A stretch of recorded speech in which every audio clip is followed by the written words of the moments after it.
Welcome back to another episode of Motogp Mac, and today we're going to talk about Ducati's news that Bastianini will be an official Ducati factory team rider next year. Now, we all knew the battle was between Bastianini and Martin to take Jack Miller's seat for 2023, and you know, it is hard to deny with the start of the season that Bastianini has had, you know, he's had the stronger season so far. That's not discrediting Jorge Martin at all. You know, he's had a tough 2021, and you know, settings and stuff weren't right for him at the start of 2022.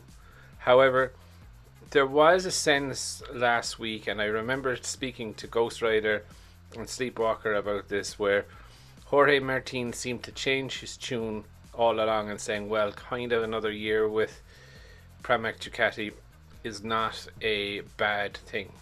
However, compare that to what he was saying, it's either factory or I go talk to another factory earlier on. You know, realistically, it seems that his options were not fully there.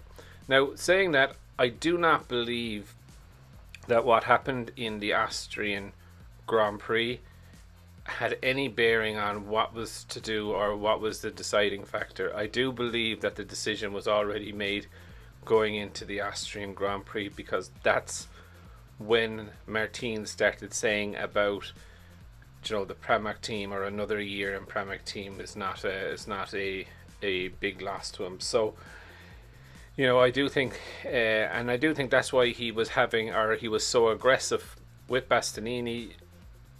On the fair side of aggressive, but he was aggressive, and also I think that's why he was trying to get one over Jack, in a way to give the middle finger to the Ducati team to say, well, this is why you chose me. You know, I've overtaken Jack. Bastianini obviously had the problem when he hit the curb and turn 9 and damaged the wheel. So I think, you know, I do think he was trying to prove a point at the Austrian Grand Prix, and that's why he didn't seem too bothered about crashing. You know, and if you looked at how he crashed and his interview after, he said, you know, like, I had to try for it, you know what I mean? So there was a gap there, I was going to go for it. So real racer edge on it. So I don't think he was overly too disappointed with crashing out of the race, or, you know, at that point I do believe he already knew where his 2023 season lay. Now, will he go and look at another factory? Maybe, but I do think Bastianini is a good choice for the factory team. He has won a couple of races. He does blow hot and cold, I will say that. You know, when he's on, he's absolutely super, but when he's not on, he's not really at the races at all. So I do think that's something that he will need to work on throughout the end of this season, but also when he takes over as an official Ducati factory team rider.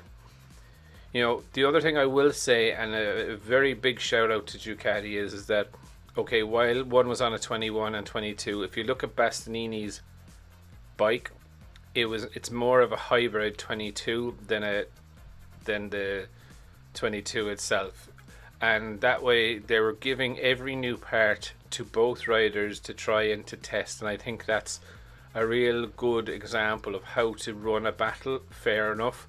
I don't think it should have been publicly run, and I've said that a number of times, but they did give them the same equipment to go after each and every race weekend. So none of them had anything different except obviously the engine, and they're tied to that by regulation.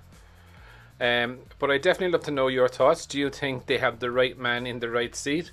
Definitely leave your comments below, and I'll be back again tomorrow with another video. I just want to take a minute to also thank you for watching my videos and the support that you've shown so far. If you haven't subscribed already and you would like to subscribe, it would mean an awful lot to me if you did. I'm starting this channel realistically so that we can all enjoy MotoGP together, with the aim of streaming a live video when the GP races are on.